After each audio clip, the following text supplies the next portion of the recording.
All right, good morning. We are ready to begin our men's session of the SEC tip-off, and we will begin with Coach Paris at South Carolina, and we will just jump right into the questions. And if you would, please raise your hand. We'll get a mic to you, and if you would identify yourself and your affiliation. In the back, Bob Holt. Hey, Coach. I'm Bob Holt, the Arkansas Democrat. Is that how you doing? Good, Bob. How are you? I'm good. Hey, you're one of 6 new coaches in the league. That's a pretty big turnover. Just what do you think about being part of that process, and what do you think maybe the new guys like yourself is bringing to the league? Yeah, it's a unique situation that you have that much turnover in any league, really, particularly in a league that's this good and this strong. But yeah, so happy to be a part of that. There's some really good coaches in this incoming crop of new coaches, and a lot of different styles of play, and guys have had success doing things different ways. And so I'm looking forward to that and being a part of that group and continuing to move forward with the rich tradition that this conference has in terms of winning and developing good teams and tremendous coaches. And I think the 6 that we've brought in is a really strong group. I'm glad to be a part of that. Right here, second row. Colin Taylor, Gamecock Central. I guess, Lamont, last week you said this year's kind of about instilling some of the things that are going to be part of your DNA in this program. What are some of those things you want to be kind of part of your DNA and your culture? Yeah, I think just competitive nature all the way around on both sides of the ball. I think that normally shows itself defensively more so than anything. Because if you're extremely competitive, you'll force yourself to do some things that you may not want to do that are going to be important to winning games, like blocking out or taking a charge or some of the things. I don't think as a competitor you have to talk yourself into shooting the ball better or more often. So, yeah, I think that's a big part of it, just our competitive spirit, particularly on the defensive end. I think connectivity, I think unselfishness offensively. These guys know I don't care who scores. I'll tell you who won't have any points. It'll be me. But so I don't care who scores. I don't have some predetermined stat sheet in my head on who's going to do what. So I like to have 5 guys out there that can affect offensively winning. And so we'll move the ball. We'll cut. We'll play unselfishly, but we'll be aggressive also. So I think those are be the calling cards on either side of the ball. Of what I like skilled guys typically. We're not quite as skilled as what we will be someday, but that means we'll play a little bit different in some different facets. But I value skill. I value being able to make the ball go in the basket. I value being able to pass. I value having a basketball IQ, and I value toughness and competitiveness. We're going to the back right. John Whittle, thebigspur.com. John? Some schools got to be picked last every year. Your school was picked 14th in the media projections preseason. How do you approach that with your team, and what was your reaction to that? It didn't surprise me. I would say that probably. You look, we have probably the fewest, the least experience probably overall in terms of who's competed at this level and even at different levels, who's in terms of minutes played, points scored. I can see where that stems from. So it didn't shock me. I've been picked last just in general. Oftentimes I thrive on that. I'm motivated by that. There aren't a lot of reasons why I'm standing at this podium right now. It wasn't because I played at a blue blood. It wasn't because, I had whoever the current czar of basketball is calling to get me a job. That's not how it happened. So I use that to motivate myself, certainly. And I will impart that on our guys to take it. We'll take it personal. We'll have a chip on our shoulder. It doesn't mean we're going to win all 32 regular season games because we have a chip on our shoulder. But where you are picked and where you finish are oftentimes two different things. And, you know, I hope to put a product out there that people are scratching their heads and saying, now, how in the world did that work? I see who they have playing, and this guy didn't really play much at this school, and this guy's never played at this level, and that guy's never played that role at all. The former staff didn't think he could play much for them. And this coach, like, we don't know that much about him. How is this happening? And so I aspire to have people scratching their heads at some point on how we did what we did, but certainly that would be a motivating factor for us. Second row to the left.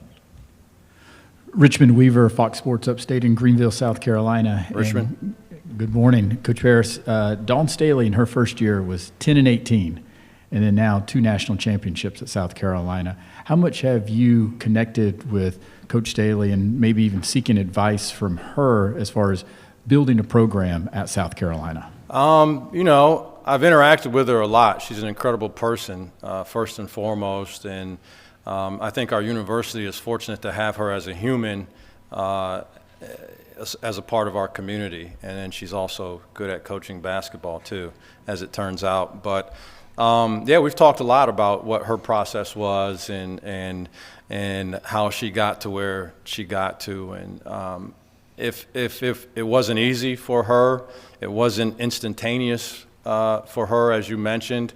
And I think if it was easy to get things done quickly, there'd be more winning that took place in a lot of different places. And so it's a process. I think you have to have a plan. I think you have to be committed to the plan.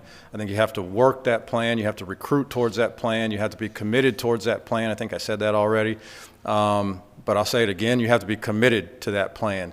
And that's how it works out. And so I think it's high character individuals. That's the first factor in anybody that I recruit. I have to be high character. I have to be able to coach them. I'm gonna challenge them on a regular basis, and kids don't get challenged that much these days. And so they have to be high character. But yeah, I've talked to Dawn about what the process looks like. You know, I did a rebuild at I've done a couple, actually. One as an assistant at the University of Akron on the heels of a coach that was let go. We did a rebuild there, and then at Chattanooga was a very similar situation, starting from scratch and trying to build. I was really happy with where we got to when that thing was all said and done. And so, yeah, I know the blueprint. I'm willing to roll my sleeves up, and I'm committed to taking the time to do it the way that I know how to do it. It's different than what maybe someone else would do, but I see it in the horizon, and I know there are a lot of steps to get there, and I'm committed to building it that way. We're going to go to the right. Coach Richard Hendricks, Crimson Tide Sports Network. Richard? You mentioned you had a lack of experience with your team. What have you done in the offseason to get them to gel, to get them ready for this first season? You know, I don't think that can be forced. Honestly, that's just my own personal opinion.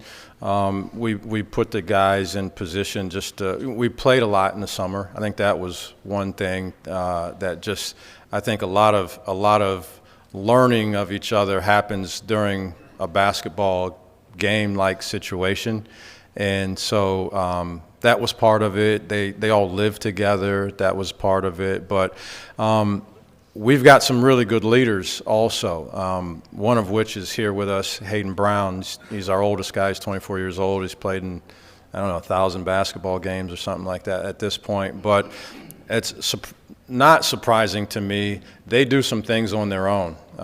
You know, I know they all went to watch Halloween the other night. There's another Halloween out, by the way. Apparently this is supposedly the last one. I'll believe that when I don't see it. But yeah, so they all went to watch Halloween together. They have meals at places. This is not something that I suggest. It's not something that I force upon them. I just think it's hard I think it has to happen organically.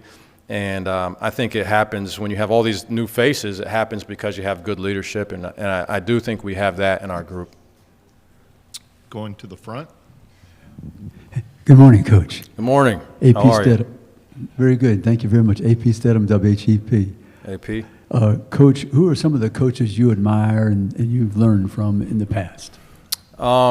Yeah, I would say I've probably taken a little bit of everything from all the coaches that I've worked for. It was funny, we were talking on the way here even, last year at Chattanooga, we won the regular season and the conference tournament. And we've done that at most places I've been. Most places I've been, we have done that in the same season. Won the regular season championship and the conference championship. So I only mention that not to pat myself on the back. I happened to be along the ride for the ride in those places, but I learned a lot. There was a lot that had to do with who your guys were and what they were about and how you got to winning and what the makeup of that looked like. So there were a lot of guys along the way. Bo Ryan would be one that everybody knows of, a Hall of Famer, and he'll be down to a couple games, and Gary Edwards who just retired from Francis Marion in the state of South Carolina was a guy that I worked for and is a good friend and learned a lot from him. We did a lot of winning at IUP, same deal. Won regular season and conference tournament in the same season there. Keith Dambrot, who's at Duquesne right now, is a really good coach. We are stylistically really different in a lot of different ways, and the way we address our student athletes is probably completely different. But there's something to the winning that we did at Akron and that he's done at Duquesne. A lot of guys, Bill Fenlon, just everyone that I worked for, Steve Moore, who I played for and worked for, who's another Hall of Fame type coach. I've been around a lot of winning. And I would say I've had the fortune I'm a lifelong learner. I've taken a lot of things. My message and how I present the information is going to be completely different than all of those guys. But there's something in the sauce of that much winning that's taken place, and I've tried to identify what those things are and take those with me. Thank you. Hey, Coach, Phil Kornbluth, Sports Talk Media Network. Phil. Back in Columbia.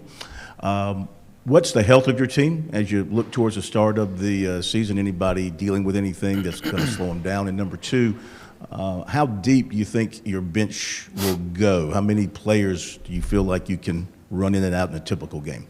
Yeah, a couple good questions. One, we're nicked up. There's no doubt about that. I think probably everybody's dealing with something right now. But we've had a couple, serious injuries. We had one season-ending injury to one of our players who was, one of our most seasoned veterans. And so that hurts us without a doubt. But then we have a couple other guys that are just, have some bumps and bruises that they've missed a couple practices here and there. Hayden Brown being one of them. But we're looking forward to getting our full complement of guys back and healthy and ready to play. But in terms of how deep we'll be, it's a good question. We'll see as we go. I like to play guys. I like to play a good number of guys. Even if some guys, I like to play a consistent number of guys throughout the season. In fact, even if some of those guys only play 6 minutes, I usually don't have a lot of guys where your average is going to be 9 minutes a game, right? And that looks like oftentimes it's 4 minutes, a couple times it's 23 minutes. I typically don't do that. I've been more around developing guys in a way that, hey, you're only getting 7 minutes, but you're getting 7 minutes every single game. That's what I like to do in order to help guys develop. I think they develop better under those circumstances, knowing that they're going to get their shot. So we'll see how deep we are, who can pick up on some things, who contributes to winning. The more guys contribute to winning, there's value in some of the smallest things that you can possibly do. Blocking out, right? They got a guy in this league that's a tremendous rebounder, right? One of the best ever possibly at Kentucky. And so if we can get a guy out there that can just – all you can do is be the greatest blocker outer that ever blocked out. There's some real value in that, right? And so we'll figure out what that looks like. But I hope it's around, if we can get 9 guys that can consistently – we have some good young guys that maybe in November won't contribute as much to winning, but I suspect in February they will. So we're going to throw guys out there even for small amounts of time consistently so that they can develop. Second row right here. Right here, second row.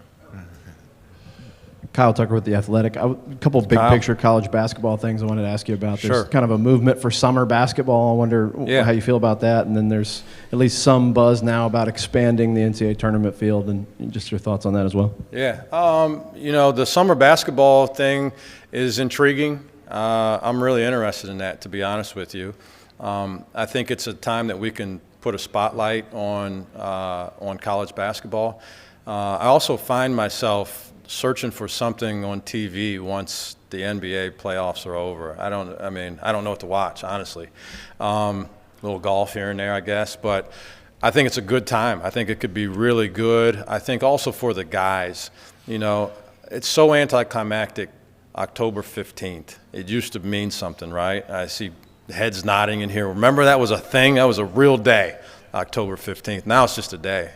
And so the guys have been doing so many workouts and small group stuff and limited hours here and there. It's almost all year round. So I think it's a good carrot for those guys to have something really to look forward to in the summer, and playing some real competitive games and figuring out where you are, and then attacking and addressing some things that you didn't do quite as well at that time. So I'm a proponent for it. I'm intrigued by it. I never really came across my desk until fairly recently, but I'm really interested in that.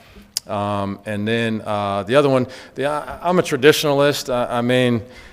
Change obviously can be good, but I like the tournament where it is now. I just do. I think there's a lot of ideas about certain things going on out there, and if it ain't broke, I'm kind of like that, honestly. And most times, I think it's great TV. You don't even have to be a basketball fan to watch the NCAA tournament. And so the question is, adding more teams, does it enhance that? Potentially, somehow. It's already pretty good, it seems like, right? Or does that do something that could disrupt the apple cart? And, I don't know. I don't know if it's worth the risk of that. I don't know who are these teams that aren't getting in, that are, I think the drama of not making it, selection show is what it is. I like it where it is right now. So I don't know how I really feel about that, but I do like it where it is now. Right here, second row. Richmond Weaver again, Fox Sports Upstate in Greenville, South Carolina. And you guys are participating in the inaugural Greenville Winter Invitational. Your thoughts on participating in an event like that and what it means for the state of South Carolina to host that? Yeah, I think it's really good for the state. This state it's got some real good tradition in basketball. And I think it gets overlooked. I think you look at the Ja Morants or the Zions of the world, and it's kind of like, there's some good players in South Carolina. But there are a ton of good players in this state. And so I think it's really good. I think it's really good for the state. There's really some really good basketball. If you look at all the teams in the state also, even the mid-major teams are really competitive, good teams. And so I think it'll be a good event for the people in the state trying to, again, tap into that basketball fever. And I think it's in this state. Our fan base has been really good. And so I'm looking forward to it. Back here. Coach Joe Cox, Saturday Down South. Joe. I can't pretend to be a great scholar of Akron or Chattanooga, but I've listened to you say you're going to rebuild, how you know how to rebuild. Yeah. But how much different is it to rebuild with a five-star recruit, Mr. G.G. Jackson, who's all everything? How does that change your plan? Well, it doesn't hurt the rebuild process. I can say that with 100% certainty. So there's a little bit of a couple differences in guys that are of that ability, particularly when it's that type of potential, right? I've coached guys like Frank Kaminsky, who was the player of the year and the best player in the country, right? So, but that wasn't potential. It's right there in your face. He's going to go out there tomorrow and make things happen in a way that's going to allow you to win basketball games. You can count on that.